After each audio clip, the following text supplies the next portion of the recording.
السلام عليكم ورحمة الله وبركاته. ازيكم يا جماعة؟ عاملين ايه؟ يا رب تكونوا بخير في صحة وفي سعادة دايما، اللهم امين. النهاردة يا جماعة انا جاية اتكلم في فيديو جميل جدا وفيديو هيهم كل الناس. الفيديو ده بصراحة انطلب مني كتير جدا جدا جدا. بس طبعا انا ما اقدرش اخر على حبايبي طبعا اي حاجة. الفيديو يا جماعة بيتكلم عن ازاي ان انا اقدر احط صورة مصغرة عن طريق استوديو يوتيوب. دي اول حاجة. تاني حاجة سألوني انتي ازاي يا سوا بتعملي صورة آه، بداخل صورة، يعني صورة مركبة على صورة. انا في فيديوهات عندي يا جماعة حاطة صورة وبداخلها فيها صورة تانية، تمام. فانا النهاردة طبعا جاية اشرح لكم الموضوع ده. اول حاجة ازاي ارفع صورة مصغرة على اليوتيوب. تاني حاجة ازاي بركب صورة على صورة. وزي ما انتم عارفين طبعا اكتر حاجة مهمة جدا جدا جدا في الفيديوهات هي الصورة المصغرة. دي حاجة مهمة جدا جدا جدا، والعنوان حاجة مهمة. دي اكتر، يعني اكتر حاجتين بيخلوا الفيديو بتاعك يترفع ويجيب لك نسبة مشاهدات حلوة ونسبة لايكات كويسة. وطبعا العلامات اللي انت بتكتبها جوه الاستوديو يوتيوب برضو من اكتر حاجات اللي بتجيب لك برضو نسبة مشاهدة كويسة جدا في السيرش. دلوقتي يا جماعة عشان ما اطولش عليكم ونخرج بره موضوعنا، اشرح لكم ازاي بعمل صورة مصغرة. بحط صورة مصغرة على اليوتيوب، وازاي ان انا بركب صورة على صورة. بسم الله الرحمن الرحيم، يلا ندخل للشرح. اول حاجة يا جماعة بدخل هنا اهو. طبعا انا لو عندي الصورة في الاستوديو دي حاجة تانية، لكن انا مثلا لو ما عنديش صورة عايزة مثلا اجيب صورة، ببحث عن اي صورة، اي صورة للطبخ، صورة اي حاجة. اي حاجة انا عاملاها بتخص الفيديو، ببدأ ان انا ممكن اخدها يا اما من الفيديو ذات نفسه، بعمل لها سكرين شوت والفيديو شغال، انا بعمل كده. يا اما مثلا بدخل من جوجل كروم زي ما انتوا شايفين كده، ببحث مثلا عن الصورة مثلا آه، مثلا انا عاملة وصفة صينية بطاطس مثلا، مثلا صينية بطاطس اهو. مثلا هكتب مثلا صينية بطاطس مثلا اهو، حاجة بسيطة خالص. صينية بطاطس بالفراخ جات لي اهي. فهنا اهو بكتب كلمة صور، بتك على كلمة صور اهي. مثلا جالي كل حاجة تخص صينية البطاطس. لو انا مثلا عايزة احط الصورة المصغرة، بتك على اي صورة من دولت، بعمل سكرين شوت اهو زي ما انتوا شايفين، تمام.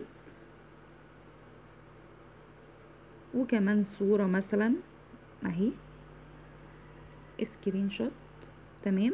ببدأ ان انا اخرج بره خالص، هتشوفوا دلوقتي ايه اللي هيحصل. بدخل في الاستوديو عندي، بلاقي الصورة اهيت، تمام. الصورتين اللي انا خدتهم. طيب مثلا انا عايزه اظبط الصوره، طبعا انا استحاله احط الصوره بالمنظر ده. في كلمه تحت اسمها تعديل في الاستوديو، على اي تليفون وعند اي حد في الاستوديو ذات نفسه. بتك على كلمه تعديل، عايزه لي كلمات تحت كده، بتك على كلمه تعديل برضو، تمام. ببدا ان انا طبعا اصغر الصوره بالمقاس اللي انا عايزاه زي ما انتوا شايفين كده، وبتك فوق على كلمه تطبيق، تمام، وكلمه حفظ اهي زي ما انتوا شايفين. نبدأ نطلع بره خالص اهي، الصورة قدامنا اهي. طيب مثلا انا عايزة اضيف عليها صورة مثلا، اعمل ايه؟ في كلمة تعديل تحت بضغط عليها، هنا في كلمة اضافة صورة بضغط عليها، تمام. مثلا انا عندي اهوت عايزة اضيف مثلا صورتي عليها اهي، بتك على الصورة بتاعتي، بضغط على الصورة بتاعتي، تمام. احطها في اي مكان انا عايزاه، باي كبر انا عايزاه. ببدا ان انا اكبر فيها واصغر فيها زي ما انا عايز. ممكن احطها هنا، ممكن احط اكتر من صوره عادي، مفيش اي مشكله اهي، تمام. اهي في النص اهي يا جماعه. بكتب بضغط فوق على كلمه تطبيق زي ما انتوا شايفين، وكلمه حفظ. خلاص هي بالطريقه دي يا جماعه اتحفظت عندي في الاستوديو. تعالوا كده نشوف اهي، اتحفظت عندي بالطريقه دي. طيب دلوقتي يا جماعه انا طبعا بتكلم عن فيديو ازاي ان انا احط صوره مصغره، تمام. انا هجيب طبعا مش هخرج بره الموضوع، مش هحط صينيه بطاطس على فيديو ازاي احط صوره مصغره، تمام. انا عندي اهي الصوره، انا حبيت بس اشرح لكم لو انتم مثلا عايزين اي صورة بتحكي عن اي حاجة، بنبدأ ندخل جوجل كروم وبنكتب الموضوع اللي احنا عايزينه في السيرش فوق، وبنبحث عن اي حاجة فهتجيلنا على طول. انا عن نفسي بعمل كده. فطبعا انا هي جايبة الصورة اهي، جايبة الصورة دي، بتك كلمة تعديل تحت، عايزة اضيف عليها كمان صورة، اضافة صورة، الموبايل ده مثلا. مهم. هنا مثلا.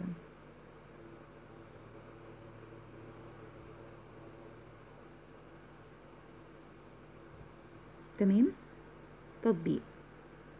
طبعا انت عايز تكتب على الصورة دي حاجة ترجع لك، مش عايز برضو حاجة ترجع لك، بس من الافضل ان انت المفروض تكتب على الصورة.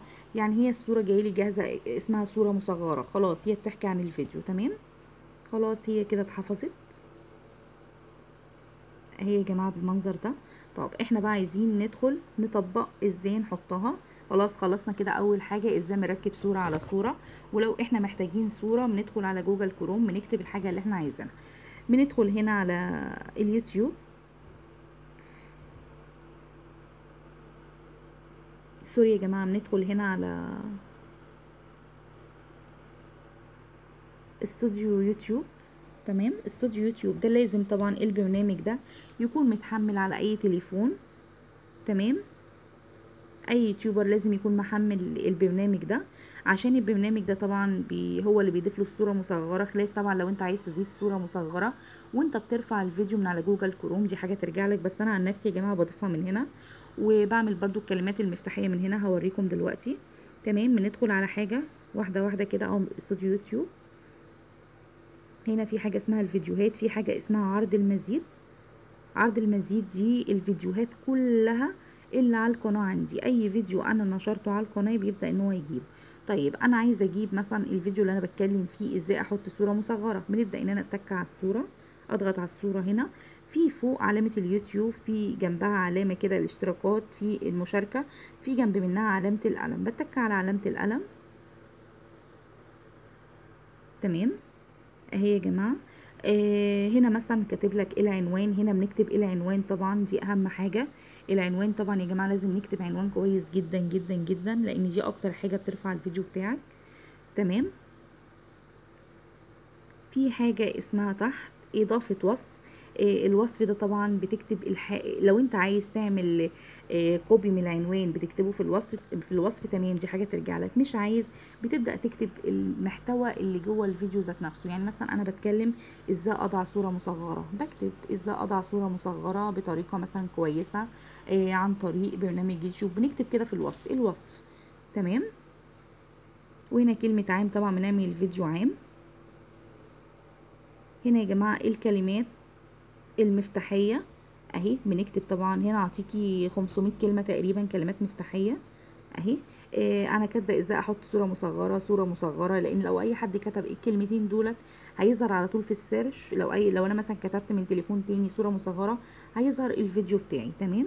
فاحنا طبعا بنكتب كلمات مفتاحيه كويسه جدا، طبعا ما تخرجش بره الفيديو، عشان لو اي حد دخل على اللي كتب مثلا صوره مصغره ولقى الفيديو ذات نفسه اللي انت بتتكلم فيه مش يخص الكلام اللي هو داخل يشوفه، طبعا هيخرج بره ومش هيتابع القناه بتاعتك.